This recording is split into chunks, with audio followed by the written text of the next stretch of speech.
Sa ating Good Take, ipinagdiriwang ngayong linggo ang Pasasalamat Festival kung saan bida ang kultura at mga kaganapan sa Pagadian. Samantala, isinasagawa rin ngayong araw ang Ati-Atihan Festival.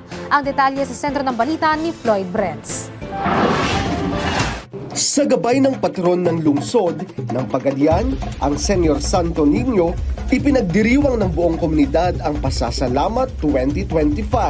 Sa harap ng daan-daang tao na dumalo sa pagbubukas ng okasyon, masayang inanunsyo ni Mayor Samuel Go ang diwa ng kapistahan.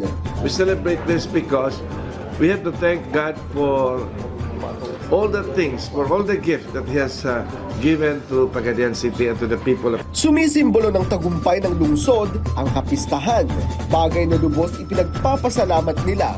Ginugunita rin ang pagkilala sa Pagadian bilang isang first-class city sa bawat ngiti at saya ng tao. Ramdam ang biyayang hatid ng Senior Santo Niño. Sa pakikipag-usap ni Glenn K. Peñalosa ng PIA kay Marvy Lubaton, isa sa mga residente ng lungsod, ang selebrasyon ay isang pagpapakita ng kanilang pagkakaisa at pasasalamat. Ning hatagid siya og higayon nga ma-improve ato ang Pagadian. Dako kay itong pasalamat nga peaceful diri sa Pagadian. Manaot lang ko itong pagpasalamat festival mas malipayon. Higit pa sa dalang kasiyahan, ang Pasalamat Festival ay isang patunay ng matatag na pananampalataya ng lungsod sa kanilang patron at sa Diyos. Samantala, ipinagdiriwang din ang Ati-Atihan Festival 2025 kung saan nagpasiklaban ang mga kalahok sa parada. Ang iba, suot-suot ang iba't ibang disenyo ng costumes, ang iba naman, kanya-kanyang paandar habang nasa parada. Kitang-kita sa video ang mga makukulay at iba't ibang kasuotan. Ang iba't ibang kalahok kasama ang kanilang banda ay may paandar.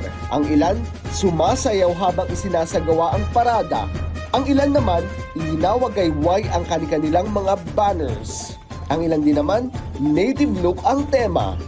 Ang Pistang Ati-Atihan ay isang pistang Pilipino na ginaganap taon-taon sa Enero sa karangalan ng Santo Niño sa mga iilang bayan sa lalawigan ng Aklan at Panay.